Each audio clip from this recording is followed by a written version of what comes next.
എനിക്ക് 1,22,00,000 രൂപ പോയി.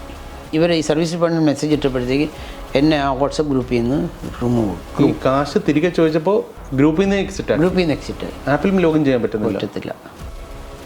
ഞാൻ ഉടനെ തന്നെ 1930 വിളിച്ചു. ഞാൻ 1930 വിളിച്ചാൽ എനിക്ക് ഈ കാശ് തിരികെ കിട്ടുമോ?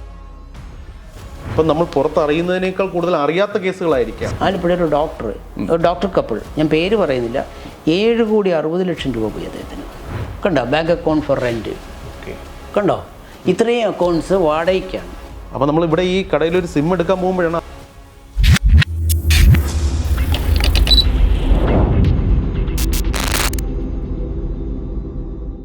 നമസ്കാരം, ഇൻ്റർവ്യൂവിൻ്റെ പുതിയൊരു അധ്യായത്തിലേക്ക് സ്വാഗതം. ഇന്ന് നമ്മോടൊപ്പം അതിഥിയായി ചേരുന്നത് ഒരു നിയമ വിദഗ്ധനാണ്, advocate Sasthamangalam Ajith. Welcome sir, welcome to interview. Thank you sir. ഒരു അത്യാവശ്യം നീണ്ടൊരു ഇടവേളയ്ക്ക് ശേഷമാണ് മറുനാടൻ്റെ ഒരു പ്ലാറ്റ്ഫോമിൽ സുദീർഘമായൊരു അഭിമുഖത്തിനായിട്ട് എത്തുന്നത്. ഇന്നത്തെ നമ്മുടെ ഒരു വിഷയം എന്ന് പറയുന്നത് സൈബർ റിലേറ്റഡ് ആയിട്ടുള്ള ക്രൈംസിനെ കുറിച്ചിട്ടാണ്. അപ്പോൾ താങ്കൾക്ക് അതിനെക്കുറിച്ച് ഒതൻറ്റിക്കായിട്ട് സംസാരിക്കാൻ സാധിക്കും. ഇപ്പോൾ ഹൈക്കോടതിയിൽ പ്രാക്ടീസ് ചെയ്യുന്നൊരു അഭിഭാഷകൻ എന്നുള്ള നിലയ്ക്ക് ഇത്തരത്തിലുള്ള നിരവധി കേസുകൾ താങ്കൾ ഔദ്യോഗിക ജീവിതത്തിൽ തന്നെ ദിവസവും കണ്ടിട്ടുണ്ടാവും. നിലവിൽ വർദ്ധിച്ചു വരുന്ന സൈബർ കുറ്റകൃത്യങ്ങളെക്കുറിച്ചിട്ട് താങ്കളുടെ ഒരു അഭിപ്രായം? ഞാനൊരു സൈബർ എക്സ്പേർട്ടല്ല, പക്ഷേ ഞാൻ ശരിക്കും പറഞ്ഞു കഴിഞ്ഞാൽ എനിക്ക് പറയുന്നതിനൊരു നാണക്കേടുമില്ല. ഞാനൊരു സൈബർ തട്ടിപ്പിന് വിധേയമായ ഒരാളാണ്. അപ്പോൾ എനിക്ക് 1,22,00,000 രൂപ പോയി. 1,22,00,000 രൂപ എനിക്ക് പോയി. ഇത് പറയുന്നതിന് എനിക്കൊരു നാണക്കേടുമില്ല. കാരണം ഇത് ഇത് പോലീസിൽ കംപ്ലയിൻറ്റ് ചെയ്തെങ്കിൽ മാത്രമേ ഇതിൻ്റെ ഈ തട്ടിപ്പ് പുറത്തു വരുള്ളൂ. മാത്രമല്ല, ഇത് മറ്റുള്ള ആൾക്കാർ ഇതിനെപ്പറ്റി അവെയർ ആവണമെന്നുണ്ടെങ്കിൽ നമ്മളിത് പുറത്ത് പറയണം. നമ്മളിത് രഹസ്യമായിട്ട് വെച്ചുകൊണ്ടിരിക്കുന്നത് വലിയ തെറ്റാണ്. സമൂഹത്തോട് ചെയ്യുന്ന ഏറ്റവും വലിയ തെറ്റാണ്. ഞാൻ ഷെയർ ട്രേഡിങ്ങുമായിട്ട് കഴിഞ്ഞ ഒരു 30 വർഷമായിട്ട് ബന്ധമുള്ള ഒരാളാണ്. ഈ ഷെയർ ട്രേഡിംഗ് റിലേറ്റഡ് ആയിട്ടുള്ള ഒരു തട്ടിപ്പിലാണ് ഞാൻ പെട്ടുപോയത്. നഷ്ടമായത്. അതെ. എങ്ങനെയായിരുന്നു സാർ ഈ തട്ടിപ്പ് എങ്ങനെ സംഭവം? അത് എനിക്ക് ഫേസ്ബുക്കിൽ ഇതുപോലെ ഒരു അഡ്വർടൈസ്മെൻറ്റ് വന്നു. ഫേസ്ബുക്കിൽ ഉപയോഗിച്ചിരുന്ന ലോഗോ എന്ന് പറഞ്ഞാൽ ഷാറുഖ് ഖാൻ്റെ ലോഗോയാണ്. ഷാറുഖ് ഖാൻ എന്ന് പറഞ്ഞാൽ ഇന്ത്യയിൽ അറിയപ്പെടുന്ന ഒരു ഡിമാറ്റ് അക്കൗണ്ട്സ് ഓപ്പറേറ്റ് ചെയ്യുന്ന ഒരു സ്റ്റോക്ക് ബ്രോക്കറാണ്. രജിസ്റ്റേർഡ് ആണ് അവർ. അപ്പോൾ ഞാൻ വിചാരിച്ചു അത് ചിലപ്പോൾ സത്യമായിരിക്കും, അത് നോക്കാമെന്ന് വിചാരിച്ചു. ഞാൻ അതിൻ്റെ വാട്സപ്പിൽ ക്ലിക്ക് ചെയ്തു. അങ്ങനെ വാട്സപ്പ് ഗ്രൂപ്പിൽ വന്നു. അപ്പോൾ വാട്സപ്പ് ഗ്രൂപ്പിൽ വന്നപ്പോഴത്തേക്ക് ആ വാട്സപ്പ് ഗ്രൂപ്പിനകത്ത് ഒരുപാട് അംഗങ്ങളുണ്ട്, ഒരുപാട് മെമ്പേഴ്സുണ്ട്. അപ്പോൾ അവരെല്ലാവരും അങ്ങോട്ടും ഇങ്ങോട്ടും ചാറ്റ് ചെയ്യുന്നുണ്ട്. അപ്പം അവർ പറഞ്ഞത് ഇത് ഷാറുഖ് ഖാൻ്റെ ഒരു ഔദ്യോഗികമായിട്ടുള്ളൊരു ഗ്രൂപ്പാണ്, ഷാറുഖ് ഖാൻ്റെ. അപ്പോൾ അവർക്ക് ഇന്ത്യയിലും ലോകത്തെല്ലായിടത്തും ഓഫീസേഴ്സ് ഉള്ള ഒരു വലിയൊരു ബ്രോക്കറാണ്. അറിയാമല്ലോ, ബ്രോക്കറാണ്. അപ്പം ഇവരെല്ലാവരും ഇതിനകത്ത് ഷാറുഖ് ഖാൻ്റെ തന്നെ ഒരു സർവീസ് അസിസ്റ്റൻറ്റ്, ഷാറുഖ് ഖാൻ്റെ തന്നെ ഉള്ള ഒരു പ്രീമിയം ക്ലബ്ബ് അനൗൺസ് ചെയ്യും. അപ്പോൾ ആ ക്ലബ്ബിൽ അവരുടെ അഡ്വാൻറ്റേജ് വെച്ചാൽ ക്ലബിനകത്ത് മെമ്പറാകുന്ന ആൾക്കാർ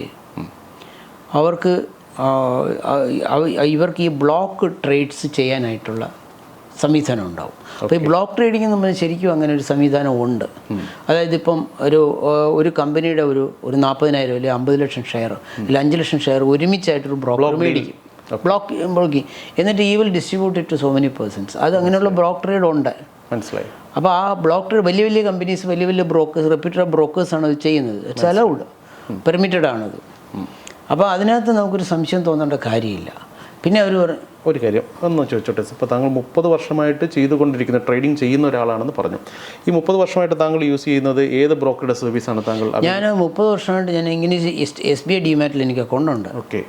പിന്നെ മിറേ അസറ്റ് എന്ന് പറഞ്ഞൊരു ജാപ്പനീസ് കമ്പനിയാണ്, അതിനകത്ത് എനിക്ക് ഡിമാറ്റ് അക്കൗണ്ട് ഉണ്ട്. ശരി. പിന്നെ ഒരു കനേഡിയൻ കമ്പനിയുണ്ട്, ശൂന്യ, അതിനകത്ത് എനിക്ക് ഡിമാറ്റ് അക്കൗണ്ട് ഉണ്ട്. ഈ ഒരു സംഭവത്തിൽ ആദ്യമായിട്ടാണ് താങ്കൾ ഷാറുഖ് ഖാനുമായിട്ട് എനിക്ക് അക്കൗണ്ട് ഇല്ല. അതുകൊണ്ടാണ് ഞാനത് ഫസ്റ്റ് ടൈം. എനിക്ക് കമ്പനിയെ പറ്റി അറിയാം, വളരെ കമ്പനിയാണ്. അതുകൊണ്ട് എനിക്ക് അങ്ങനെ ഒരു സംശയം, എൻ്റെ സമയദോഷമാണ്, എനിക്ക് അങ്ങനെ ഒരു സംശയം പോയില്ല. അവരുടെ ലോഗോയാണ് അതിനകത്തുള്ളത്, കടുവയുടെ ഫേസുള്ള ആ ലോഗോയാണ് അതിനകത്തുള്ളത്. അപ്പോൾ അപ്പം അവർ പറയുന്ന institutional shares, block trades, IPOs, mutual funds എന്നൊക്കെ പറഞ്ഞു. അപ്പോൾ ഇങ്ങനെ അവർ അങ്ങോട്ടും ഇങ്ങോട്ടും, ഇന്നലെ ഞാൻ ഇൻസ്റ്റിറ്റ്യൂഷണൽ ഷെയർസ് 2 PM ഞങ്ങൾ അനൗൺസ് ചെയ്യും. 2 PM അനൗൺസ് ചെയ്യുമ്പോഴത്തേക്ക് അതിനകത്ത് എനിക്ക് ഇന്നലെ ഒരുപാട് പ്രോഫിറ്റ് കിട്ടി. അപ്പോൾ വേറെ ആൾ പറയും എനിക്ക് സഫിഷ്യൻറ്റ് ക്വാണ്ടിറ്റി കിട്ടിയില്ല, അപ്പോൾ സഫിഷ്യൻ ക്വാണ്ടിറ്റി കിട്ടി, എനിക്ക് 10% അപ്രീസിയേഷൻ ഉണ്ടായി. ഇങ്ങനെ ഒരുപാട് കമൻറ്റ്സ് അങ്ങോട്ടും ഇങ്ങോട്ടും വരും. ഈ യഥാർത്ഥത്തിൽ ഈ കമൻറ്റ് കൊടുക്കുന്നവരെല്ലാം ഈ ഫ്രോഡായിട്ടുള്ള ആൾക്കാരാണ്, ഇതെല്ലാം മാനിപ്പുലേറ്റഡ് ആണ്. മനസ്സിലായി. ഇതെല്ലാം ഒരു സ്ഥലത്തിരുന്ന് മാനിപ്പുലേറ്റ് ചെയ്തത്, പിന്നീടാണ് നമ്മളിത് മനസ്സിലാക്കുന്നത്. അപ്പോൾ അങ്ങനെ ഞാൻ ആ ആപ്പിൽ ചെന്ന് ചാടി. അവരുടെ വാട്സാപ്പ് കമ്മ്യൂണിറ്റി ജോയിൻ ചെയ്തിട്ട് അവരുടെ പ്രീമിയം ആപ്പ് ഉണ്ടല്ലോ, ആ ആപ്പിൽ നമ്മൾ ജോയിൻ ചെയ്തിട്ട് അവരുടെ institutional shares, block trades, IPOs ഇത് ട്രേഡ് ചെയ്യാൻ വേണ്ടിയിട്ട് അവരുടെ അക്കൗണ്ടിൽ നമ്മൾ പൈസ ഇടണം. മനസ്സിലായി. അപ്പോൾ ഞാൻ ആദ്യമേ ഞാനൊരു 5 ലക്ഷം രൂപ ഇട്ടു. ശരി. 5 ലക്ഷം രൂപ ഇട്ടപ്പോഴത്തേക്ക് അവരെനിക്ക് 5 ലക്ഷം രൂപയ്ക്ക് പാർട്ടിസിപ്പേറ്റ്. അപ്പോൾ ഞാൻ നോക്കിയപ്പോൾ അതിനകത്ത് നല്ല പ്രോഫിറ്റ് ഉണ്ട്. അപ്പോൾ അതിനകത്ത് നമുക്കൊരു സർവീസ് അസിസ്റ്റൻ്റ് അവർ തരും, ഒരു ഡോണ ആൻഡേഴ്സൺ, കള്ളപ്പേരാ, ഡെഡിക്കേറ്റഡ് ആയിട്ടൊരു നമ്മുടെ അവരിങ്ങനെ. അപ്പോൾ ഞാൻ നിങ്ങളെപ്പോലുള്ള ഒരുപാട് പേരുടെ അക്കൗണ്ട്സ് മാനേജ് ചെയ്യുന്നുണ്ട്. I am looking at your accounts also. അപ്പോൾ ഞാനൊന്ന് നോക്കിയപ്പോഴത്തേക്ക് നിങ്ങൾ 5 ലക്ഷം രൂപ ഡെപ്പോസിറ്റ് ചെയ്തിട്ടുണ്ട്. അപ്പോൾ നിങ്ങൾ ഉച്ചയ്ക്ക് 2 മണിക്ക് ഞങ്ങളുടെ ഇൻസ്റ്റിറ്റ്യൂഷൻ ഷെയർസ് ഞങ്ങൾ അനൗൺസ് ചെയ്യും. അപ്പോൾ ഞങ്ങളുടെ പ്രൊഫസർ അനൗൺസ് ചെയ്യുമ്പോഴത്തേക്ക് നിങ്ങളത് മേടിച്ചിട്ട് എനിക്ക് ഇതിൻ്റെ സ്ക്രീൻഷോട്ട് തരണം എന്ന് പറയും. അപ്പോൾ ഞാൻ അതിൻ്റെ മേടിച്ചിട്ട് അതിൻ്റെ സ്ക്രീൻഷോട്ട് കൊടുത്തിട്ട് അവർ പറയുന്നത് ഇതിൻ്റെ ഹോൾഡിംഗ് പീരീഡ് 3 days ആണ്. 3 days കഴിയുമ്പോഴേ ഇതിൻ്റെ അപ്രീസിയേഷൻ വരത്തുള്ളൂ. ഇപ്പോഴും നിങ്ങൾ വിൽക്കാൻ പോയി കഴിഞ്ഞ് കഴിഞ്ഞാൽ ഇത് മാർക്കറ്റിൽ ഭയങ്കരമായിട്ട് ഡംപ് വരും. ഡംപ് വന്നു കഴിഞ്ഞാൽ ഇതിൻ്റെ പ്രൈസ് ക്രാഷ് ആവും. അതുകൊണ്ട് ഡോണ്ട് ഡു ഇറ്റ് എന്ന് പറയും. അപ്പോഴത്തേക്ക് അങ്ങനെ വന്നിട്ട് അങ്ങനെ ഇതിനകത്ത് ഇൻവെസ്റ്റ്മെൻറ്റ് കൂടി എനിക്കൊരു 38 lakhs ഡെപ്പോസിറ്റ് വന്നു. 5 lakhs അഗെയിൻസ്റ്റ് ആയിട്ട് 5 lakhs ഡെപ്പോസിറ്റ്, പിന്നെ 10 lakhs വന്നു. നല്ല പ്രോഫിറ്റ് വരുന്നു. അതിനകത്തൊരു 38 ലക്ഷം രൂപയുടെ ഡെപ്പോസിറ്റ് വന്നു. 38 ലക്ഷം രൂപയുടെ ഡെപ്പോസിറ്റ് വന്നപ്പോഴത്തേക്ക് എനിക്ക് പറഞ്ഞു, ഈ 38 ലക്ഷം രൂപയുടെ ഡെപ്പോസിറ്റ് ഉണ്ടല്ലോ, എനിക്കന്ന് അതിനകത്ത് പ്രോഫിറ്റ് അതിൻ്റെ മുകളിൽ നിൽപ്പുണ്ട്. അപ്പോൾ ഞാൻ വിചാരിച്ചു now is a time to withdraw. Okay, ഇപ്പോൾ വിഡ്രോ ചെയ്യണം. ഇപ്പോൾ വിഡ്രോ ചെയ്തിട്ട് ബാക്കിയുള്ള പ്രോഫിറ്റ് വെച്ചിട്ട് ഇതിനകത്ത് കളിച്ച് റിസ്ക് ഇല്ല. മനസ്സിലായി. നമ്മുടെ ക്യാപിറ്റൽ ഇഞ്ഞ് പോകുന്നു, ബാക്കി ലാഭം വെച്ച് കളിക്കാം. എന്നെപ്പോലെ തന്നെ എല്ലാവരും ചിന്തിക്കും, സ്വാഭാവികം. അപ്പം ഞാനൊന്ന് വിഡ്രോവൽ ചോദിച്ചപ്പോൾ അവർ പറഞ്ഞു, നിങ്ങളുടെ പൈസയാണല്ലോ, you can withdraw it any time. പക്ഷേ ഞങ്ങളുടെ വിഡ്രോവൽ ടൈം എന്ന് പറഞ്ഞത് ബിറ്റ്വീൻ 9 and 5 PM ആണ്. അതിൻ്റെ ഇടയിൽ നിങ്ങൾ വിഡ്രോവൽ റിക്വസ്റ്റ് സർവീസ് ഡിപ്പാർട്ട്മെൻറ്റിൽ കൊടുക്കണം. പക്ഷേ സർവീസ് ഡിപ്പാർട്ട്മെൻറ്റിൽ കൊടുത്തപ്പോഴത്തേക്ക് അവർ പറഞ്ഞു, നിങ്ങളുടെ സർവീസ് അസിസ്റ്റൻറ്റ് നിങ്ങളെ കോൺടാക്റ്റ് ചെയ്യും. നിങ്ങളുടെ വിഡ്രോവലിനുള്ള എല്ലാം പ്രൊസീജിയേഴ്സൊക്കെ കംപ്ലീറ്റ് ആണ്. ഞങ്ങളുടെ വിഡ്രോവൽ ടൈം എന്ന് പറഞ്ഞാൽ 2 hours to 24 hours ആണ്. അതിനുള്ളിൽ നിങ്ങളുടെ ബാങ്ക് അക്കൗണ്ട്. സാർ ഒന്ന് ചോദിച്ചോട്ടെ, ഇതിൽ താങ്കൾ കമ്മ്യൂണിക്കേറ്റ് ചെയ്യുന്നു എന്ന് പറയുമ്പോൾ ചാറ്റിംഗ് ആണോ അതോ ഓവർ എ പേഴ്സൺ, ഒരു ഡയറക്റ്റ് പേഴ്സണായിട്ട് സംസാരിക്കുന്നു? നത്തിങ്. ചാറ്റിംഗ്. ഇടയ്ക്ക് എനിക്ക് ഫോൺ വന്നു. ഈ വന്നതൊക്കെ ഒരു വ്യക്തി വിളിക്കുകയായിരുന്നു? അതെ, അല്ലാതെ ഓട്ടോമേറ്റഡ് കോൾ ഒന്നും ആയിരുന്നില്ല? അല്ല, ഓട്ടോമേറ്റഡ് കോൾ. അതിനാളുണ്ട്. അപ്പം സർവീസ് ഡിപ്പാർട്ട്മെൻറ്റിൽ എൻ്റെ ഈ സർവീസ് അസിസ്റ്റൻ്റ് എന്നോട് പറഞ്ഞു, നിങ്ങളുടെ അക്കൗണ്ട്സ് ഞാൻ നോക്കി, നിങ്ങൾക്ക് ഇത്ര പ്രോഫിറ്റ് ഉണ്ട്. അപ്പോൾ നിങ്ങളൊരു കാര്യം മനസ്സിലാക്കണം, നിങ്ങൾക്ക് ഇത്രയും പ്രോഫിറ്റിൻ്റെ 20% ഞങ്ങൾക്ക് സർവീസ് ഫീ തരാമെന്ന് നിങ്ങൾ നേരത്തെ പറഞ്ഞിരുന്നു. അത് ആ 20% നിങ്ങൾ തന്നാൽ മാത്രമേ ഇത് റിലീസ് ആവത്തുള്ളൂ. അതുകൊണ്ടാണ് നിങ്ങളുടെ പണം റിലീസ് ആവാൻ ഡിഫിക്കൽറ്റി എന്ന് പറയും. അപ്പോൾ അത് കാൽക്കുലേറ്റ് ചെയ്തപ്പോൾ 44,86,000 സംതിങ് വരും. അതാണ് അവരുടെ ഈ 20% എന്ന് പറയുന്ന മാർക്കറ്റ് വരും. അപ്പോൾ എനിക്ക് നല്ല പ്രോഫിറ്റിൽ നിൽക്കുക ഞാൻ. മനസ്സിലായി. അതെല്ലാം പേപ്പർ ട്രേഡിങ്, അതാണ് രസം. എന്നിട്ട് ആ പൈസ 44,86 അവരൊരു ബാങ്ക് അക്കൗണ്ട് നമുക്ക് പറഞ്ഞു തരും. എങ്ങനെയാണ് അവർ ബാങ്ക് അക്കൗണ്ട് വരെ അതിനകത്തോട്ടാണ് നമ്മൾ തന്നെ ട്രാൻസ്ഫർ ചെയ്യുന്നത്. ഈ അക്കൗണ്ട്സ് ഒക്കെ മ്യൂൾ അക്കൗണ്ട്സാണ്. മ്യൂൾ അക്കൗണ്ട്സ് എന്ന് പറഞ്ഞാൽ കഴുതയുടെ അക്കൗണ്ടാണ്. അതായത് ഇവൻ്റെ ജോലി എന്ന് പറഞ്ഞാൽ പണം, ഇത് അവൻ്റെ അക്കൗണ്ടിൽ വരുന്ന പണം അവനോട് ആര് നിർദ്ദേശിക്കുന്നു അവർക്കായിട്ട് ഡിസ്ട്രിബ്യൂട്ട് ചെയ്യാം. ചിലപ്പോൾ അക്കൗണ്ടിലോട്ട് അയക്കണം, ചിലപ്പോൾ ബൈ ഹാൻഡ് കൊടുക്കണം. അങ്ങനെയാണ് ഇതിൻ്റെ ഫ്രോഡ്. ഞാൻ I will come to that later. അപ്പോൾ അങ്ങനെ ആ പൈസ പൈസ കൊടുത്തിട്ട് ഞാൻ വിഡ്രോവൽ ചോദിച്ചപ്പോഴത്തേന് വിഡ്രോവൽ ഡിലേഡായി. ഡിലേഡായപ്പോൾ അവർ പറഞ്ഞു, സാറിന് നിങ്ങൾക്കിതുവരെ പൈസ കിട്ടി. ഇംഗ്ലീഷിലാണ് ചാറ്റ്. പൈസ കിട്ടിയില്ലേ? അപ്പം അങ്ങനെയാണെന്നുണ്ടെങ്കിൽ സാർ ഞാൻ നോക്കട്ടെ എന്ന് പറഞ്ഞാൽ കുറച്ച് കഴിഞ്ഞപ്പോൾ അവരെനിക്ക് ചാറ്റ് തന്നു. നിങ്ങളുടെ ഇതിലൊരു പ്രോബ്ലം ഉണ്ട്, നിങ്ങൾ ഓർഡിനറി മെമ്പറാണ്. അപ്പോൾ ഒരുപാട് പേര് ഇതിന് വിഡ്രോവൽസിന് വേണ്ടി ഒരുപാട് പേര് അപ്ലൈ ചെയ്തിട്ടുണ്ട്. അപ്പം വിഡ്രോവൽ അതുകൊണ്ടാണ് ഡിലേഡ് ആവുന്നത്. അപ്പോൾ ഈ കണക്കിനാണെങ്കിൽ നിങ്ങളുടെ വിഡ്രോവൽ ഒക്ടോബർ ആവും. സംഭവം നടക്കുന്ന ഡേറ്റ് എന്നാണ് സാർ? ഇത് ജൂലൈയിലാണ് സംഭവം നടക്കുന്നത്. 2024 ജൂലൈ ഈ വർഷം. അപ്പം അതുകൊണ്ട് നിങ്ങൾ സ്പീഡപ്പ് ചെയ്യണമെന്നെങ്കിൽ നിങ്ങൾ VIP കൗണ്ടർ ഓപ്റ്റ് ചെയ്യണം. ഓക്കെ. ഇപ്പോൾ VIP അക്കൗണ്ട് ഓപ്റ്റ് ചെയ്യാനായിട്ട് 10 ലക്ഷം രൂപ ഫീസുണ്ട്. പക്ഷേ അത് ഫീസല്ല, അത് നിങ്ങളുടെ ക്യാപിറ്റൽ തന്നെയാണ്. നിങ്ങൾ 10 ലക്ഷം രൂപ ഇടുമ്പം നിങ്ങളുടെ ആപ്പിൽ ആ 10 lakhs റിഫ്ലക്റ്റ് ചെയ്യും. മനസ്സിലായി. ഈ ആപ്പ് ഫ്രോഡാണ്. ആപ്പ് ഫ്രോഡാണ്. അപ്പം ഞാനൊന്ന് 10 ലക്ഷം രൂപ ഇട്ടപ്പോഴത്തേക്ക് അത് കൃത്യമായിട്ട് ആപ്പിൽ റിഫ്ലക്റ്റ് ചെയ്തു. അപ്പോൾ എന്നോട് ചാറ്റ് ഇട്ടു, നിങ്ങൾക്ക് 10 ലക്ഷം നിങ്ങൾ ഇട്ടല്ലോ, ഇപ്പം നിങ്ങളുടെ ആപ്പ് ചെക്ക് ചെയ്യുമോ, അതിനകത്ത് റിഫ്ലക്റ്റ് ചെയ്തിട്ടുണ്ട്. അപ്പോൾ ഞാനിപ്പോൾ സർവീസ് ഡിപ്പാർട്ട്മെൻറ്റ് ഇൻസ്ട്രക്ഷൻ കൊടുക്കുകയാണ്, നിങ്ങളിപ്പോൾ VIP റൂട്ടിൽ നിങ്ങൾ ഇതായി കഴിഞ്ഞു. അപ്പോൾ ഇനിയിപ്പം അവരുടെ സർവീസ് ഡിപ്പാർട്ട്മെൻറ്റിൽ നിന്ന് 1 hour നിങ്ങൾക്ക് മെസ്സേജ് വരും. വന്നില്ല എന്നുണ്ടെങ്കിൽ നിങ്ങൾ എനിക്ക് മെസ്സേജ് ഇട്ടാൽ മതി എന്ന് പറയും. അങ്ങനെ അത് പറഞ്ഞ ഉടൻ തന്നെ സർവീസ് ഡിപ്പാർട്ട്മെൻറ്റ് എനിക്ക് മെസ്സേജ് വന്നു, നിങ്ങളുടെ പ്രൊസീജിയേഴ്സ് എല്ലാം കറക്റ്റാണ്, നിങ്ങൾക്ക് ഇത്രയും രൂപ ഞങ്ങൾ പ്രോസസ്സ് ചെയ്തിട്ടുണ്ട്, 2 മണിക്കൂർ മുതൽ 24 മണിക്കൂറിനകം നിങ്ങൾക്ക് പണം കിട്ടും. നമ്മുടെ അക്കൗണ്ടിൽ വരും. നമ്മുടെ ബാങ്ക് അക്കൗണ്ട് ഓട്ടോമേറ്റഡ് ആണ്. ബാങ്ക് അക്കൗണ്ടിൽ നിങ്ങൾ വരും, അതിൻ്റെ അപ്പുറത്ത് ഡിലേ വരില്ല എന്നാണ്. അപ്പം രാവിലെ 9 മണിയായപ്പോഴത്തേക്ക് ഞാൻ നോക്കിയപ്പോൾ എൻ്റെ അക്കൗണ്ടിൽ പണം വന്നിട്ടില്ല. അപ്പോൾ എനിക്ക് അതിൻ്റെ 2 crores അടുപ്പിച്ച് എനിക്ക് പൈസ വരണം. 2.5 crores വരും, അത്രയും പൈസ വരണം. അപ്പം ഞാൻ ഉടനെ ഇവരെ ഈ സർവീസ് ഡിപ്പാർട്ട്മെൻറ്റ് മെസ്സേജ് ഇട്ടപ്പോഴത്തേക്ക് എന്നെ ആ വാട്സപ്പ് ഗ്രൂപ്പിൽ നിന്ന് you are removed from the. കാശ് തിരികെ ചോദിച്ചപ്പോൾ ഗ്രൂപ്പിൽ നിന്ന് എക്സിറ്റായി. പിന്നെ ഗ്രൂപ്പിൽ നിന്ന് എക്സിറ്റായി, പിന്നെ ആപ്പിൽ കയറാൻ പറ്റത്തില്ല, ഒന്നുമില്ല. ആപ്പിലും ലോഗിൻ ചെയ്യാൻ പറ്റത്തില്ല. ഇങ്ങനെയാണ് ഓരോ ആൾക്കാരും. ആ സമയത്ത് താങ്കൾ തിരിച്ചറിയുകയാണ്. എനിക്ക് മനസ്സിലായി, പെറ്റിപ്പോയി. എനിക്ക് മനസ്സിലായി ഞാൻ ട്രാപ്പിലായെന്ന് മനസ്സിലായി. എന്താ ചെയ്തത് സർ? ഞാൻ ഉടനെ തന്നെ ഞാൻ ഷാർഖാനെ വിളിച്ചു. ഷാർഖാൻ്റെ എറണാകുളത്തുള്ള ഓഫീസിൽ ഞാൻ വിളിച്ചു. പറഞ്ഞു, sorry sir, we don't have such A club. You should have clarified it with us earlier. You didn't do that, so we are not responsible. ശരിയാണോ പറഞ്ഞത്? നിയമപരമായിട്ട് ഒന്നും സാധ്യമല്ല. അപ്പം ഇമ്മീഡിയറ്റായിട്ട് ഞാൻ വിചാരിച്ചു പുറത്ത് പറഞ്ഞു കഴിഞ്ഞാൽ ഭയങ്കര മാനക്കേടല്ലേ. പോട്ടെ. After all it is money, ചക്രമാണ്. ഞാനിപ്പോൾ ട്രേഡ് ചെയ്ത് പ്രോഫിറ്റ് ഉണ്ടാക്കിയ പൈസയാണ്. അപ്പോൾ എനിക്കന്ന് എല്ലാം കൂടെ ആയതുകൊണ്ട് 1,22 രൂപ അത്രയും പോയി കഴിഞ്ഞു. അതായത് സാർ ട്രേഡ് ചെയ്യാൻ വേണ്ടി അത്രയും തുക കൊടുത്തിട്ട് അത്രയും പൈസ എൻ്റെ നിന്ന് പോയി ആസ് ഓൺ ദാറ്റ് ഡേറ്റ്. ഞാൻ പോട്ടെ, ഫർഗെറ്റ് ഇറ്റ്. പൈസ പോയെന്ന് പറഞ്ഞുകൊണ്ട് നമുക്കൊന്നും നഷ്ടപ്പെടത്തില്ല. അപ്പോൾ എനിക്ക് അതിന് 2 മാസം മുമ്പ് എനിക്കൊരു ഹാർട്ട് അറ്റാക്ക് വന്നായിരുന്നു. ഈ സംഭവം നടക്കുന്നതിന് 2 months മുമ്പ് എനിക്ക് ഒരു സിവിയർ ഹാർട്ട് അറ്റാക്ക് വന്നു. അപ്പോൾ ഡോക്ടർ, എൻ്റെ ജൂനിയർ എന്നെ അവിടെ ഹോസ്പിറ്റലിൽ വന്നു. ഡോക്ടർ ഹോസ്പിറ്റലിൽ ചെന്നാൽ വീണ്ടും ഒരു അറ്റാക്ക് വന്നു.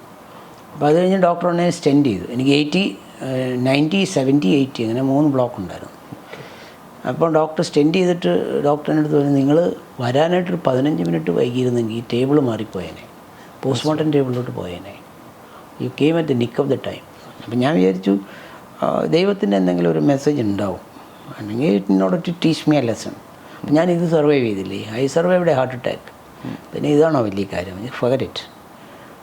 പോയ പൈസ. പിന്നെ ഇപ്പം എൻ്റെ മനസ്സിനകത്ത് ഇങ്ങനെ കിടന്ന് ഈ കടൽ പോലെ കിടന്ന് അട്ടിക്കുക. ഞാനിത് എൻ്റെ ജൂനിയേഴ്സിനെടുത്തോ എൻ്റെ ഓഫീസിലോ കബളിപ്പിക്കപ്പെട്ടു എന്ന് തിരിച്ചറിയുമ്പോൾ ഉണ്ടാകുന്ന ഒരു ഫ്രസ്ട്രേഷൻ. Yes, right. മനസ്സിലായി. അത് ചെയ്തൊരാൾക്ക് പെയിൻഫുൾ ആയിട്ടുള്ള ഒരു സിറ്റുവേഷൻ. റിയലി. ഞാനന്ന് തന്നെ കോടതിയിൽ പോയി 2 മാറ്റർ എനിക്ക് പറയാനുണ്ടായിരുന്നു. 2 മാറ്റർ ഞാൻ എക്സലൻ്റായിട്ട് പറ്റുന്ന രീതിയിൽ ഞാൻ പറഞ്ഞു.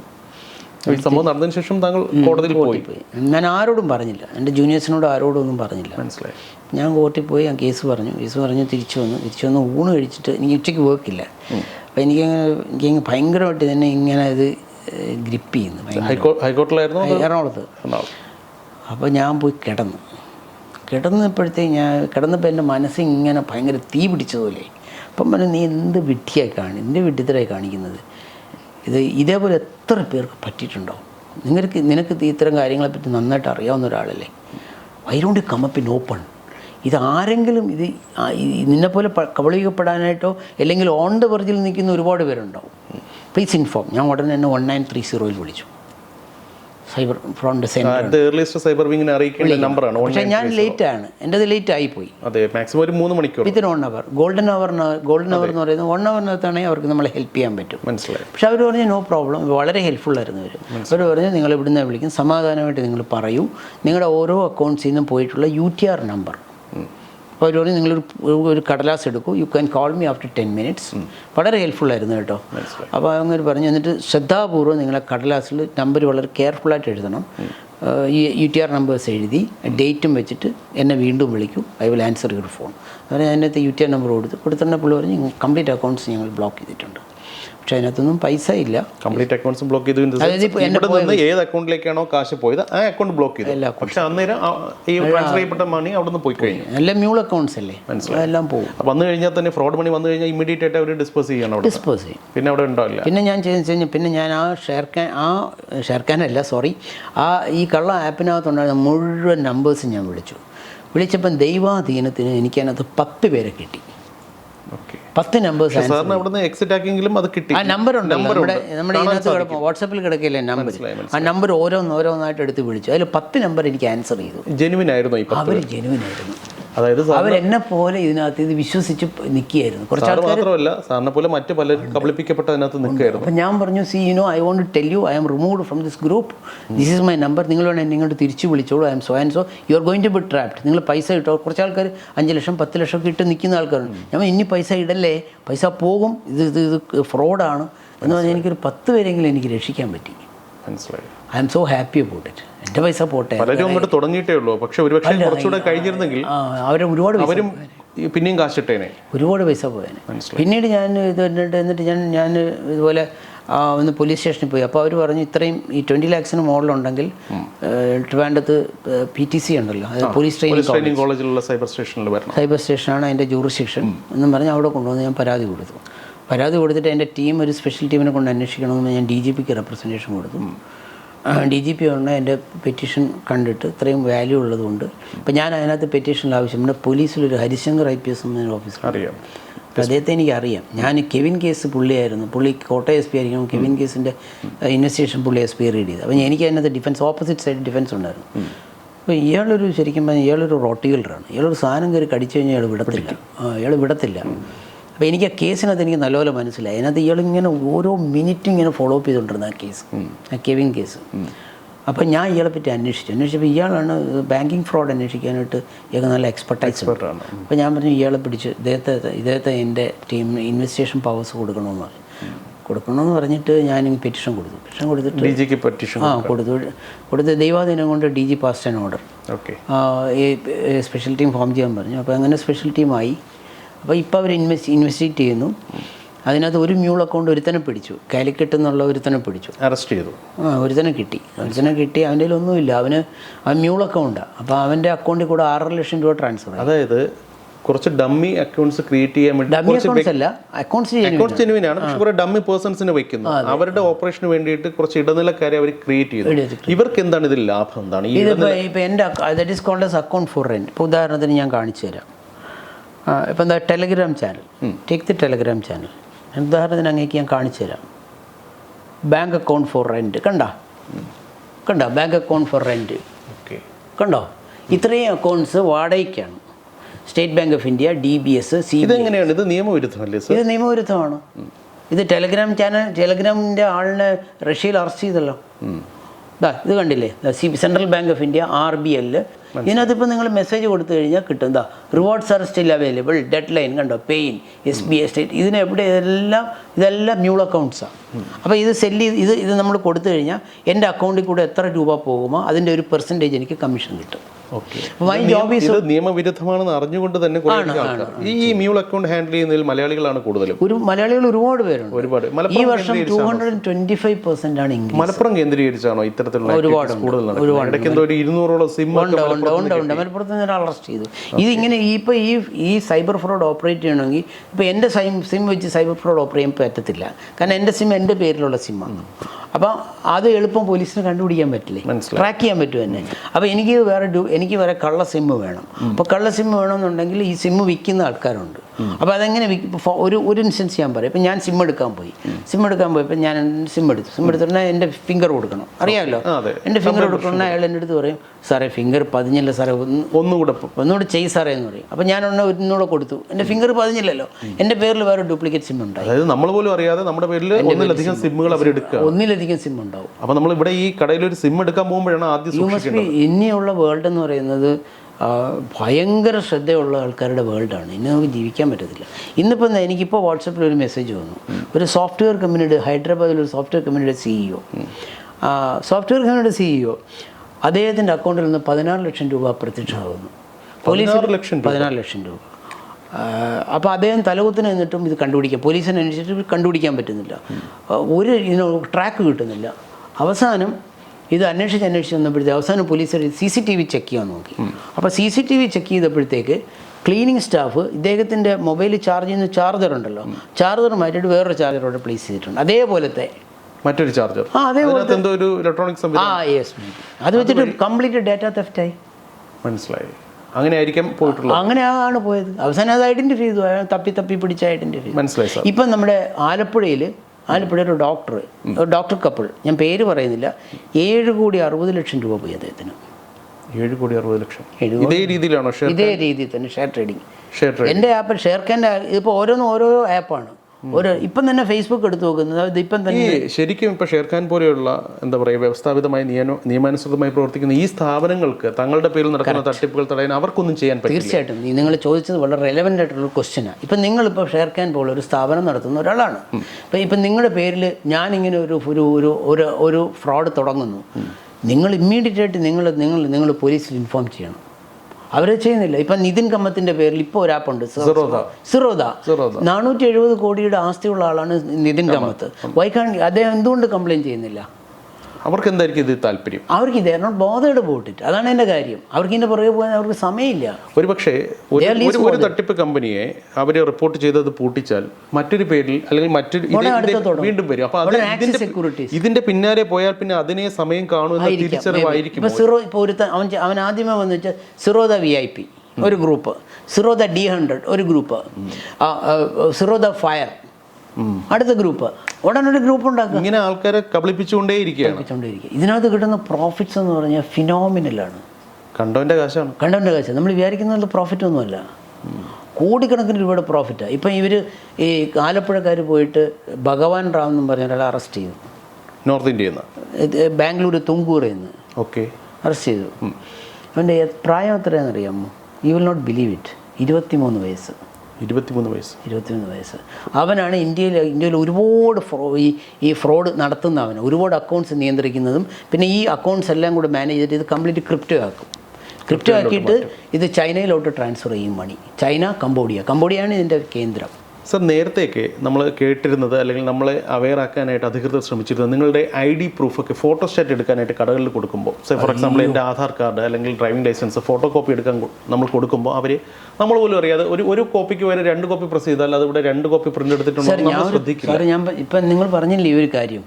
ഇപ്പം നിങ്ങളുടെ വീട്ടിൽ നിങ്ങളുടെ അച്ഛനോ അമ്മയോ വയസ്സായ ഒരാളാണ്, അദ്ദേഹം റിട്ടയർ ചെയ്ത് അദ്ദേഹം ബാങ്ക് അക്കൗണ്ട്സിലുള്ള പുള്ളിയുടെ എല്ലാ ഡീറ്റെയിൽസും ഉണ്ടാവും. നിങ്ങളുടെ വീട്ടിൽ വരുമ്പോൾ നിങ്ങളുടെ അച്ഛൻ പറയും, എടാ എനിക്കൊന്ന് അത് രാവിലെ വരുന്നത്, ഞാൻ ഇപ്പം അത്യാവശ്യമായിട്ട് സ്റ്റുഡിയോയിൽ ഒരു ഇൻ്റർവ്യൂ പറഞ്ഞിരിക്കുന്ന അമ്മ എന്നെ ഏൽപ്പിക്കല്ലേ, ഞാൻ ഇപ്പോൾ രാവിലെ ഒരു തന്നെ നീ ഒന്ന് വിളിച്ചിട്ട് അമ്മയുടെ ഒരു ആധാർ കാർഡ് ഒന്ന് കൊടുക്കും. നാച്ചുറലി സംഭവിക്കുന്നില്ലേ? അപ്പോൾ അവനുണ്ടെ ആധാർ കാർഡ് അവിടെ കൊണ്ട് കൊടുത്തിട്ട് അവൻ പോകും. അപ്പോൾ നീ ആധാർ കാർഡ് കൊടുത്തണ്ട, ഞാൻ ആധാർ കാർഡ് അവിടെ കൊണ്ട് കൊടുത്തിട്ട് ഞാൻ പിന്നെ എനിക്ക് നിയമത്തൊരു സ്ഥലത്ത് പോകണം, ഞാൻ തിരിച്ച് വരുമ്പോൾ വൈകുന്നേരം വരുമ്പോൾ ഞാൻ വാങ്ങിച്ചുകൊണ്ട് വരാം. ഇവനത് എന്തൊക്കെ you don't know what is happening to it. അല്ല, പണ്ട് ഈ ആധാർ കാർഡ് അല്ലെങ്കിൽ ഈ ID പ്രൂഫും കാര്യങ്ങളൊക്കെ സിറോക്സ് എടുക്കുന്നിടത്തുള്ള ഒരു പ്രശ്നമായിരുന്നു പണ്ടുണ്ടായിരുന്നത്. പക്ഷേ ഇപ്പോൾ അതൊക്കെ എനിക്ക് തോന്നുന്നു അത്തരത്തിലുള്ള തട്ടിപ്പുകൾ വന്നപ്പോഴാണ് ഈ ഫിംഗർ പ്രിന്റ് വെച്ചിട്ടുള്ള സിം ആക്ടിവേഷൻ ഒക്കെ തുടങ്ങിയത്. പക്ഷേ അതിൽ പോലും താങ്കളുടെ വാക്കുകൾ മനസ്സിലാക്കുകയാണെങ്കിൽ അതിലും തട്ടിപ്പാണ്. ഇപ്പോൾ ഈ 2 ഫാക്ടർ ഓതന്റിക്കേഷൻ പോലും പോരാന്നാ പറയുന്നത്. 2 ടൈപ്പ് ഓതന്റിക്കേഷൻ ഉണ്ടല്ലോ, ദാറ്റ്സ് നോട്ട് സഫിഷ്യന്റ്. അത് സഫിഷ്യന്റ് അല്ലെന്നാണ് ഇപ്പോൾ പറയുന്നത്. മനസ്സിലായി. ഇപ്പോൾ നേരത്തെ ആണെങ്കിൽ നമുക്ക് ഈ പറയുന്ന സുപ്രീം കോർട്ടിന്റെ ഇത് ഹാക്ക് ചെയ്തില്ലേ ഇപ്പോൾ യൂട്യൂബർ, അതും ഹാക്ക് ചെയ്തു. ഇന്ന് കണ്ടില്ലേ, ഇന്നലത്തെ ഇതിൽ ഗൂഗിളിലുണ്ടായിരുന്നു. ഇവിടെ സാധാരണക്കാർ ഇപ്പോൾ ഈ താങ്കൾ പറഞ്ഞതുപോലെ ഇപ്പം പ്രായമായ ആൾക്കാർ, എസ്പെഷ്യലി അവർക്ക് സമയത്തിൻ്റെ സാങ്കേതികത്വങ്ങളെക്കുറിച്ച് വലിയ പരിചയമൊന്നും ഇല്ലാത്ത ആൾക്കാർ കബളിപ്പിക്കപ്പെടാൻ ഈസിയാണ്. പക്ഷേ അത് അവരുടെ കാര്യം. പക്ഷേ താങ്കളെപ്പോലെയുള്ള ഒരു നിയമവിദഗ്ധൻ പോലും ഇവർക്ക് ഇരപ്പെട്ടു എന്ന് പറയുമ്പോൾ ഇവിടെ ആർക്കാണ് സേഫ്റ്റി? ആർക്കും ഇല്ല. ഇപ്പം ഞാൻ പറഞ്ഞില്ലേ, ഒരു സോഫ്റ്റ്വെയർ കമ്പനിയുടെ CEOയ്ക്ക് പറ്റിയെന്ന്. ഇതിനൊന്നും നമുക്ക് എസ്കേപ്പ് ചെയ്യാൻ പറ്റത്തില്ല. നമുക്ക് ഒരാളെ പറ്റിക്കഴിയുമ്പോൾ നമുക്ക് അയാളെ കളിയാക്കാൻ വളരെ എളുപ്പമാണ്. പക്ഷെ അതുകൊണ്ട് കാര്യമില്ല, ആർക്കും പറ്റില്ല. അടുത്തിടെ ഒരു സിനിമ കുറച്ചു നാളായി നമ്മൾ ബാലേന്ദ്ര സാർ അഭിനയിച്ച ഒരു ക്യാരക്ടർ എനിക്കിപ്പോഴും ഓർമ്മ വരുന്നത്. അതായത് സ്റ്റേറ്റ് ബാങ്ക് ഓഫ് ഇന്ത്യയിലെ മാനേജർ, സൈബർ ഓപ്പറേഷൻ ജാവ എന്ന് പറയുന്ന സിനിമയിൽ ഒരു സ്റ്റേറ്റ് ബാങ്ക് ഓഫ് ഇന്ത്യയുടെ ഒരു ബ്രാഞ്ചിലെ മാനേജർ OTP ആരോ വിളിച്ച് പറഞ്ഞു കൊടുക്കുമ്പോൾ ആ OTP കൈമാറ്റം ചെയ്യുന്നു, അദ്ദേഹം തട്ടിപ്പിന് ഇരയാകുന്നു. അത് നമ്മൾ തമാശയായി കണ്ടതാണെങ്കിലും നമ്മൾ പല വാർത്തകൾ കാണുന്നുണ്ട്. പല ബാങ്ക് മാനേജർമാർ പോലും ഞാനൊരു കാര്യം പറയട്ടെ, എനിക്കിതുപോലെ പറ്റിയിട്ടുണ്ട്. സ്റ്റേറ്റ് ബാങ്ക് ഓഫ് ഇന്ത്യയിൽ എനിക്ക് ക്രെഡിറ്റ് കാർഡ് ഉണ്ടായിരുന്നു, ഇപ്പം ഇല്ല. അപ്പം ട്രിവാൻഡ്രം CBI സ്പെഷ്യൽ കോർട്ടിൽ ഒരു കേസ് വിസ്തരിച്ചുകൊണ്ടിരിക്കുന്നു. അപ്പം ചീഫ് നടക്കുക. അപ്പോൾ ചീഫ് നടക്കുമ്പോൾ നമ്മുടെ മനസ്സ് മുഴുവൻ ആ സാക്ഷി പറയുന്നത് ഇങ്ങനെ ഞാനിങ്ങനെ നോട്ട് ഏത് പോയിന്റിൽ കൂടെ. ഒന്നാമത് CBI വിറ്റ്നസ് എന്ന് പറഞ്ഞാൽ ഭയങ്കരമായിട്ട് ഒരു പഠിപ്പിച്ച് നല്ല റെഡിയായിട്ട് കയറ്റുന്നത്. അപ്പോൾ എവിടെയെങ്കിലും ഒന്ന് വെട്ടി കയറാനായിട്ട് എവിടെയെങ്കിലും അവസരം ഉണ്ടോ എന്ന് ഇങ്ങനെ നോട്ട്സ് എഴുതി പോവുക. അപ്പോഴത്തേക്ക് എനിക്ക് പറ കോൾ വരുന്നു. ഇത് മൊബൈൽ സൈലൻ്റാണ്. അപ്പോൾ ഞാൻ want to take an urgent call. Yes you do it എന്ന് പറയും. ഞാൻ പുറത്ത് വന്ന് ഞാൻ കോളിങ് എടുത്തു. Yes sir you are Ajith Kumar. ഇത് നടന്നിട്ടൊരു 3-4 വർഷമായി. Sir you are Ajith Kumar. Yes I'm calling you from SBI card sir. Welcome sir. You tell me what is your issue? I'm in the court. Tell me. Sir nothing sir, we have increased, we R satisfied with your credit status, we have increased your credit status sir. Sir kindly sir OTP is coming. If you send me the OTP I will immediately escalate it. അപ്പോൾ ഞാൻ okay I got an OTP, I'm sending it you right no. അപ്പോൾ ഞാൻ yes sir thank you sir. ഞാൻ തിരിച്ചു നോക്കിയപ്പോൾ ആമസോണിൽ കൂടെ എൻ്റെ പൈസ പോയി. 1 ലക്ഷം രൂപ പോയി. ഇതിന് ഇതൊരു 3 കൂടുതലായി. ഞാൻ CBI സ്റ്റാൻഡിംഗ് കൗൺസിലൊക്കെ ആവുന്നതിന് തൊട്ട് മുമ്പ്. Must be around in 2016 or 17. Okay, I lose money. അപ്പോൾ അതുപോലെ തന്നെയാണ് ഇതൊരു വലിയ അബദ്ധമൊന്നുമല്ല. ഇതൊന്നും പറ്റും സംഭവിക്കാത്ത കാര്യമൊന്നും. നമ്മുടെ ദൈനംദിന ജീവിതത്തിൻ്റെ തിരക്കുകൾക്കിടയിൽ നമ്മൾ കബളിപ്പിക്കാൻ എളുപ്പമാണ്. ഉണ്ട്. ഇന്നിപ്പോൾ താങ്കളെപ്പോലെ ഒരു ലീഡിംഗ് ആയിട്ടുള്ള അഡ്വക്കേറ്റിന് ഈ ഒരു സംഗതി ഇങ്ങനെ ഒരു പറ്റി എന്ന് പറയുമ്പോൾ താങ്കൾ തന്നെ ആമുഖമായി പറഞ്ഞതുപോലെ ചിലരെങ്കിലും ചിരിച്ചേക്കാം. പക്ഷേ ഈ ചിരിക്കുന്നവർ ഓർക്കുക, നാളെ നിങ്ങൾക്കും ഇതേ അവസ്ഥ വന്നേക്കാം. എനിബഡി. നമുക്ക് ഇതിനകത്ത് ഒരൊറ്റ കാര്യമുള്ളൂ. ഇതിനകത്തിപ്പം ഇമ്മീഡിയറ്റ് ആയിട്ട് നമ്മളിതിനെ നാണക്കേട് വിചാരിക്കരുത്. ആൾക്കാർ എത്ര വേണോ നമ്മളെ കളിയാക്കി 1930 വിളിച്ച് പറയുക, go to the police station. ഞാൻ ഒന്ന് ചോദിച്ചോട്ടെ, ഇപ്പോൾ ഈ ഒരു സെക്കൻഡിൽ ഞാൻ സൈബർ തട്ടിപ്പിന് ഇരയായി എന്നൊന്ന് ഒരു തിരിച്ചറിവ് എനിക്ക് കിട്ടുന്നു. What may be the reason, background എന്തോ ആയിക്കൊള്ളട്ടെ, ആ ഒരു വിത്തിൻ നോ ടൈം ഞാൻ 1930 വിളിച്ചാൽ എനിക്ക് ഈ കാശ് തിരികെ കിട്ടുമോ? 1 hour ആണെങ്കിൽ അവർക്ക് ട്രാക്ക് ചെയ്യാൻ പറ്റും. അക്കൗണ്ട് ഹോൾഡ് ആവും. ആ ഒരു സമയത്തിനകത്ത് വെച്ചിട്ട് അവർക്ക് ഡ്രോ ചെയ്യാൻ പറ്റത്തില്ല. അലർട്ടായിരിക്കും 1 മണിക്കൂർ അപ്പം തന്നെ വിളിക്കണം. അതാണ് ഗോൾഡൻ അവർ. മറ്റേ ആ മാഡം ഉണ്ടല്ലോ, ഒരു ബാങ്കിലെ മാനേജർ, ജെറി അമൽദേവിനെ പറ്റിക്കാൻ വന്ന അവരല്ലേ രക്ഷപ്പെടുത്തിയ പുള്ളിയെ, സംഗീത സംവിധായകനെ. മണി. അവർക്കപ്പോൾ ഡൗട്ട് വന്നു, മാനേജർക്ക് ഡൗട്ട് വന്നു. മാനേജർ അപ്പം തന്നെ വിളിച്ച് കൺഫേം ചെയ്തിട്ട് മാനേജർ പറഞ്ഞു കൊടുക്കല്ലേ എന്നോ. അങ്ങനെ രക്ഷപ്പെട്ടു പുള്ളി. അത് എല്ലായ്പ്പോഴും മനസ്സിലായി സാർ. ഇതിപ്പോൾ പ്രായമായ ഇതിനകത്തുള്ളൊരു പ്രശ്നം എന്ന് പറയുന്നത്, ഇത് ഞാൻ പറയാൻ ആഗ്രഹിക്കുന്നു, ഇതിനകത്തുള്ള പ്രശ്നം എന്ന് പറഞ്ഞാൽ ഈ സൈബർ ക്രൈം എന്ന് പറയുന്നത് ഇന്നത്തെ ഏറ്റവും വലിയ ക്രൈമാണ്. മർഡറൊന്നും ക്രൈമല്ല. മർഡർ, തട്ടിപ്പറി, ചെയിൻ സ്നാച്ചിങ് ഇതൊന്നും ക്രൈമല്ല. ഇതിനകത്ത് സൈബർ ക്രൈമിന് വേണ്ടിയിട്ടുള്ള പോലീസ് സ്റ്റേഷൻസിനകത്ത് ഫൈനാൻസ് ഇല്ല അവർക്ക് പോയി അന്വേഷിക്കാനായിട്ട്. ഇപ്പം എൻ്റെ കേസിനകത്തുള്ള 5 അക്കൗണ്ട്സ് കൂടെയാണ് എനിക്ക് ഫ്രോഡ് കാണിച്ചിട്ടുള്ളത്. എൻ്റെ അക്കൗണ്ട്സ് കിടക്കുന്നത് പൂന, ഗുജറാത്ത്, കൽക്കട്ട, പിന്നെ തമിഴ്നാട്ടിലൊരു അക്കൗണ്ട് 4, പിന്നെ ഒരെണ്ണം 5, അതുപോലെ ഒഡീഷ. അതായത് ട്രിവാൻഡ്രത്തെ താങ്കളുടെ അക്കൗണ്ടിൽ നിന്ന് കാശ് പോയിരിക്കുന്ന ഈ ബാങ്കുകളിലേക്ക് 5 അക്കൗണ്ടിൽ ഈ 5 അക്കൗണ്ടിലേക്ക് പോലീസ് എങ്ങനെ പോകും? അവർക്കുള്ള TADA ഇല്ലേ? അവർക്ക് ഫൈനാൻസ് വേണ്ടേ? അവർക്ക് ലോജിസ്റ്റിക്കൽ സപ്പോർട്ട് വേണ്ടേ? ഒന്നുമില്ല. ഇതിനൊന്നും പൈസ ഇല്ല. ഇതിനൊന്നും അവർക്ക് പോയിട്ട് ചെയ്യാനായിട്ട് തരുന്ന മണി. മാറുന്ന കാലത്തിനനുസരിച്ച് നമ്മൾ സൈബർ വിങ് അപ്ഡേറ്റ് ആകേണ്ടിയിരിക്കുന്നു. ഒരുപാട് അപ്ഡേറ്റ് ആവുമെന്ന് മാത്രമല്ല, ഒരുപാട് ഫൈനാൻസ് ചെയ്യുന്നത് പമ്പ് ചെയ്യണം. അല്ലാതെ we are not going to. ജനങ്ങൾ അവെയർ ആകണം. വൺസ് താങ്കൾ പറഞ്ഞതുപോലെ 1930 ഇമ്മീഡിയറ്റ് ആയിട്ട് എപ്പോഴാണ് ആ ഗോൾഡൻ അവറിനകത്താണെങ്കിൽ ഏറ്റവും പറ്റിയ സമയം അതാണ്. അല്ല എന്നുണ്ടെങ്കിൽ ചെയ്ത് കഴിഞ്ഞിട്ട് പിന്നീട് കാര്യമില്ല. ഈ കബളിപ്പിക്കൽ അല്ലെങ്കിൽ നടത്തുന്ന ഇതൊരു കണ്ടിന്യൂസ് പ്രോസസ്സായിട്ട് വെച്ച് പൊറപ്പിച്ച് നടത്തുന്ന ഈ ക്രിമിനൽസിനെ നിയമത്തിൻ്റെ മുന്നിൽ കൊണ്ടുവരാൻ നമ്മുടെ ഭരണ സംവിധാനത്തിന് ഇപ്പോൾ നിലവിൽ സാധിക്കുന്നുണ്ടോ? അതിതാ കാരണം, because they don't have money. പോയി സമയത്ത് പണിയെടുത്തിട്ട് വേണ്ട ഒരു പോലീസിനോട് പോകാനായിട്ട് സമയത്തിന് പറ്റുന്നില്ല. അതുകൊണ്ടാണ് അവർക്ക് കേസ് ക്രാക്ക് ചെയ്യാൻ അവർക്ക് അറിഞ്ഞുകൂടാത്തതുകൊണ്ടല്ല. ഇപ്പൊ താങ്കളുടെ കേസിൽ താങ്കൾ DG നേരിട്ട് കാണുന്നു, ഒരു പരാതി കൊടുക്കുന്നു, സ്പെഷ്യൽ ഇൻവെസ്റ്റിഗേഷൻ ടീം കോൺസ്റ്റിറ്റ്യൂട്ട് ചെയ്തിട്ട് ഈ പറയുന്നത് പോലെ താങ്കൾ ആവശ്യപ്പെട്ട ഒരു SP ഇതിലേക്ക് കൊണ്ടുവരുന്നു. ഇവരിൽ ഒരാളെ കിട്ടി, ബാക്കിയുള്ളവർ ഇപ്പോഴും കാണാൻ പറയത്താണ്. ഈ കിട്ടിയ ആളിനെ നിയമപരമായിട്ട് അയാൾക്ക് അർഹിക്കുന്ന ശിക്ഷ വാങ്ങിക്കൊടുക്കാൻ നമ്മുടെ നിയമ സംവിധാനങ്ങൾ പര്യാപ്തമാണോ? പര്യാപ്തമാണ്. ക്ലിയർ ചീറ്റിംഗ് ഇല്ലേ? അവൻ ഒരൊറ്റ പോയിന്റ് മാത്രമേ ഉള്ളൂ. ഈ അക്കൗണ്ടിൽ ഈ പൈസ വന്നപ്പോഴത്തേക്ക് അവൻ എന്നാത്തിനാണ് മറ്റവനെടുത്ത് കൊടുത്തത്? താങ്കളുടെ ഈ ഒരു കേസിൽ ഈ അറസ്റ്റ് ചെയ്യപ്പെട്ട ഈ വ്യക്തി, ഇയാൾക്ക് പരമാവധി എന്ത് ശിക്ഷ ലഭിക്കാം? Up to 7 years. ചീറ്റിങ്ങിനുള്ള ശിക്ഷ വരും 7 years. പക്ഷെ അപ്പോഴേക്കും വലിയൊരു തുക അയാളുടെ കയ്യിൽ കിട്ടിക്കഴിഞ്ഞു, അല്ലെങ്കിൽ അയാൾക്ക് അതിൻ്റെ ഓഹരി. പക്ഷേ ഇതിനകത്ത് നമ്മൾ പിടിക്കപ്പെടുന്നതെല്ലാം ഇതിനകത്ത് മ്യൂൾ അക്കൗണ്ട്സ് ഉള്ള ഈ പാവങ്ങളെ ആയിരിക്കും. ഇവനിതിൻ്റെ കോൺസിക്വൻസ് അറിയത്തില്ല. അതായത് ഇടനിലക്കാരെ കിട്ടുന്നുള്ളൂ. ഇതിൻ്റെ ടോപ്പ് ഫെലോ എന്ന് പറയുന്നത് ചൈനയിലോ കംബോഡിയയിലോ ഇരിക്കുന്ന ഒരുത്തനാണ്. മാത്രമല്ല ഇതിനൊരു വലിയൊരു ഗ്രൂപ്പ് ഈസ് ബിഹൈൻഡ് ഇറ്റ്. അതായത് വളരെ സോഫ്റ്റ്വെയർ എക്സ്പേർട്സാണ് ഇത് ചെയ്യുന്നത്, നോട്ട് ഓർഡിനറി പീപ്പിൾ. ഇവരെ ഒരിക്കലും പിടികിട്ടത്തില്ല. അവരെ കിട്ടിയെങ്കിൽ മാത്രമേ ഇത് കറക്റ്റ്. പക്ഷെ ഒരാളിനെ പിടിച്ചിട്ടും കാര്യമില്ല, കാരണം പുതിയ ആൾക്കാർ ഇങ്ങനെ വന്നുകൊണ്ടേയിരിക്കും. കാരണം ഇത് ഭയങ്കര പ്രോഫിറ്റബിൾ എന്റർപ്രൈസ്. ലോകത്തിന്റെ ഏതോ ഒരു കോണിൽ ഇരുന്നു കൊണ്ട് ലോകത്തിന്റെ മറ്റേതോ കോണിൽ ഇരിക്കുന്ന ഒരാൾ കഷ്ടപ്പെട്ടുണ്ടാക്കുന്ന കാശ് ജാലവിദ്യ കൊണ്ട് കൈക്കലാക്കുന്നു. ലോകം പോക്ക്. ജനങ്ങൾ ഇവിടെ എന്താണ് ചെയ്യേണ്ടത്? സ്വയം അവെയർ ആവുക, അത്ര മാത്രമേ. ജാഗ്രത, ഭയങ്കര ജാഗരൂകരായിരിക്കുക. മനസ്സിലായി? ഭയങ്കര ജാഗ്രത. നമ്മൾ ഓരോ കോളും നമ്മൾ ഇപ്പം എനിക്കൊരു കോൾ വന്നു രാവിലെ. ഇപ്പം എനിക്കൊരു മെസ്സേജ് വന്നു, ഓട്ടോമാറ്റിക് കോളാണ് ഇപ്പോൾ വന്നത്. ഇപ്പോൾ വന്നു വെച്ച് കഴിഞ്ഞാൽ ഹിന്ദിയിൽ പറഞ്ഞു, എന്നിട്ട് ഇംഗ്ലീഷിൽ പറഞ്ഞു വെച്ചാൽ നിങ്ങൾക്കൊരു ഡൽഹി കസ്റ്റംസിൽ നിന്നാണ് വിളിക്കുന്നത്, നിങ്ങൾക്കൊരു പാക്കേജ് വന്നിട്ടുണ്ടെന്ന് പറയും. അപ്പോൾ നിങ്ങളുടെ പാക്കേജിൻ്റെ ഡീറ്റെയിൽസ് അറിയാൻ വേണ്ടി നിങ്ങൾ ഒന്നിൽ നിൽക്കാൻ പറഞ്ഞു.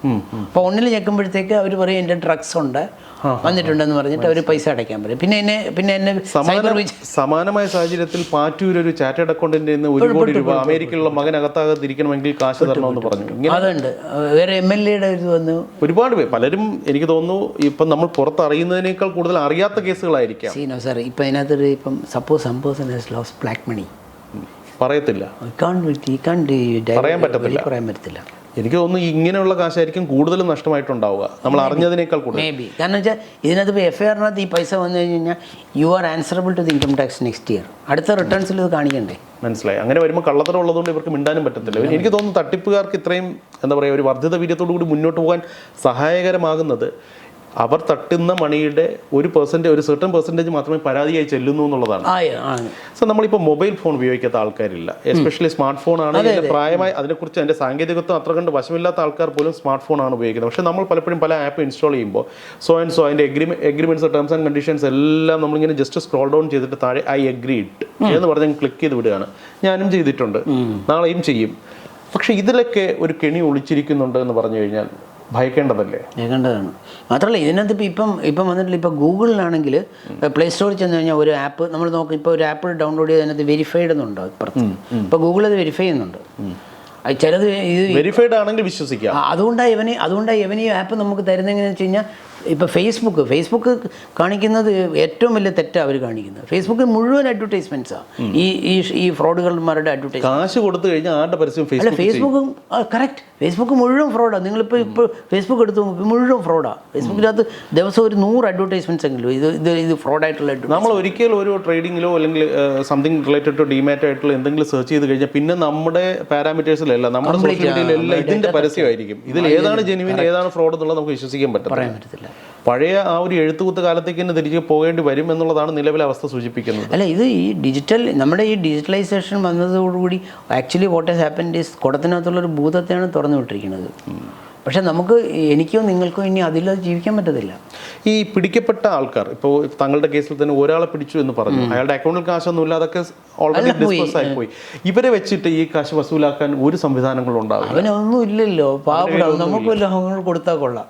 അങ്ങോട്ട് ആ അവസ്ഥയിലുള്ള ആൾക്കാർ, ആ അവസ്ഥയിലാണ് പുള്ളിയുടെ. അല്ല, ഇയാളുടെ അക്കൗണ്ടിൽ നിന്ന് ഇയാൾ എന്താ പറയുക ഹാർഡ് മണി ആയിട്ട് ഡ്രോ ചെയ്ത് കൊടുക്കുകയല്ല, അയാളും ത്രൂ ഏതെങ്കിലും ഓൺലൈൻ ട്രാൻസാക്ഷനിലൂടെയാണ്. ഇതെങ്ങനെയാ വെച്ചാൽ ഇതിന്റെ പരിപാടി വെച്ച് കഴിഞ്ഞാൽ ഇപ്പോൾ ഇതിന് ലെയർ 1 ലെയർ 2. അപ്പോൾ ലെയർ 1 എന്ന് പറഞ്ഞാൽ ആദ്യമേ പോയത്, ലെയർ 2 ആ അക്കൗണ്ടിൽ നിന്ന് വേറെ അക്കൗണ്ടിൽ പോയത്. അത് വെച്ച് പിടിക്കാൻ പറ്റില്ല എന്നുള്ളത്. അത് വെച്ച് ട്രാക്ക് ചെയ്ത് പോകണമെങ്കിൽ പോലീസ് അതിന്റെ പുറകെ പോകണം.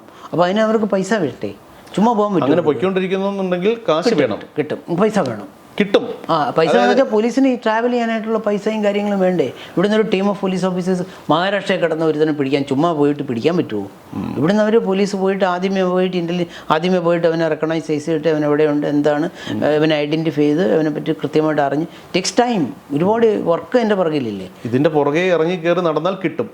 പക്ഷെ പോലീസിന് അതിന് വേണ്ടിയിട്ടുള്ള ലോജിസ്റ്റിക്കൽ സപ്പോർട്ടില്ല, അവർക്ക് ചെയ്യാൻ പറ്റത്തില്ല. പക്ഷേ ഇതെല്ലാം കഴിഞ്ഞ് എൻഡ് ഓഫ് ദ ഡേ അതിൻ്റെ ബിഗ് ഷോട്ടിന് കൈ കിട്ടിയാൽ പോലും കിട്ടിയാൽ പോലും അദ്ദേഹത്തിൻ്റെ കയ്യിൽ കാശില്ല, അത് മാറ്റിക്കഴിഞ്ഞാൽ പിന്നെ ഒന്നും ചെയ്യാൻ പറ്റില്ല. ഒന്നും ചെയ്യാൻ പറ്റത്തില്ല. മണി റിക്കവറി എന്നുള്ളത് എനിക്ക് തോന്നുന്നില്ല. അത് it all depends on your luck. ഇപ്പോൾ ചേർത്തലയിലുള്ള ഡോക്ടറിൻ്റെ ഒരു 35 lakhs വരെ കിട്ടി. 7 കോടി 60 ലക്ഷം രൂപ പോയ ആളാണ്. 7 കോടി പോയപ്പോൾ 35 ലക്ഷം രൂപ ഹോൾഡ് വന്നു. 35 ലക്ഷം മറ്റേ ഭഗവാൻ റാമിൻ്റെ അക്കൗണ്ടിനകത്ത് 35 lakhs ഉണ്ടായിരുന്നു. ദൈവാധീനത്തിന് അത് കിട്ടി, അത് ഹോൾഡായി, അത് രക്ഷപ്പെട്ടു. അപ്പോൾ ഇതിനകത്ത് ഇവർ ചെയ്യുന്ന ഇതിൻ്റെ ഫ്രോഡിൻ്റെ പരിപാടി എങ്ങനെയാണെന്ന് വെച്ച് കഴിഞ്ഞാൽ, ഈ ലെയർ 1 ലെയർ 2 എന്ന് പറഞ്ഞാൽ ബാങ്ക് ടു ബാങ്ക് ട്രാൻസാക്ഷനിൽ നിങ്ങൾക്ക് ട്രാക്ക് ചെയ്യാൻ പറ്റും. അപ്പോൾ ഇപ്പോൾ ഞാനൊരു മ്യൂളാണെന്നിരിക്കട്ടെ, അപ്പോൾ എൻ്റെ അക്കൗണ്ടിലേക്ക് അങ്ങയുടെ അക്കൗണ്ടിൽ നിന്ന് പണം വന്നു കഴിഞ്ഞാൽ ഞാൻ ഇദ്ദേഹത്തിൻ്റെ അക്കൗണ്ടിലോട്ട് അയച്ചു. ഇദ്ദേഹത്തിൻ്റെ അക്കൗണ്ടിലോട്ട് അയച്ചു കഴിഞ്ഞാൽ ഇദ്ദേഹം എന്ന് വെച്ചാൽ ഇദ്ദേഹം വേറെ അക്കൗണ്ടിലോട്ട് അയക്കത്തില്ല, പിന്നെ ഹാൻഡ് ഓവറാണ്, അല്ലെങ്കിൽ ATM വിഡ്രോവല. ഒരു പർട്ടിക്കുലർ ലിമിറ്റ് കഴിഞ്ഞാൽ പിന്നെ എല്ലാം ATM വിഡ്രോവല, അല്ലെങ്കിൽ ATM വിഡ്രോ, അല്ലെങ്കിൽ ക്യാഷ് വിഡ്രോവലായിരിക്കും. അപ്പോൾ അങ്ങനെ വരുമ്പോൾ ബ്രേക്കായി. പിന്നെ ഈ പൈസ എങ്ങോട്ട് പോയെന്ന് ഇദ്ദേഹത്തെ പിടിച്ച് നല്ലപോലെ ഇൻട്രോഗേറ്റ് ചെയ്തെങ്കിലും അറിയാൻ പറ്റും. മിക്കവാറും പോകുന്ന ഒരു താടി വെച്ച ഒരുത്തൻ അല്ലെങ്കിൽ ഒരു കണ്ണാടി വെച്ച ഒരുത്തനാണ് എൻ്റെ നിന്ന് പൈസ മേടിച്ചോണ്ട് എന്നോടൊന്ന് പറഞ്ഞ അഷ്റഫ് എന്നാണ് പറഞ്ഞത്. അത്രേ ഉള്ളൂ. അതും വ്യാജമായ ഒരു പേരായിരിക്കും, മിക്കവാറും ആയിരിക്കും, അവനായിരിക്കും എൻ്റെ ഒരാൾ. മനസ്സിലായി. ഇപ്പോൾ ഇത് ശരിക്കും പറഞ്ഞാൽ കരുതിയിരിക്കുക എന്നുള്ളതിനപ്പുറം ഭയങ്കരമായ ഇൻവെസ്റ്റിഗേഷൻ ഇല്ലാതെ ഇത് നടക്കത്തില്ല. മനസ്സിലായി. ഇന്ന് ഇത് കാണുന്ന ഓരോ പ്രേക്ഷകരും കരുതിയിരിക്കുക. ഇന്ന് അഡ്വക്കേറ്റ് ശാസ്തമംഗലം അജിത്തിന് സംഭവിച്ചത് നാളെ എനിക്കും നിങ്ങൾക്കും ഒക്കെ സംഭവിക്കാതിരിക്കട്ടെ എന്ന് പ്രാർത്ഥിക്കാം. നന്ദി.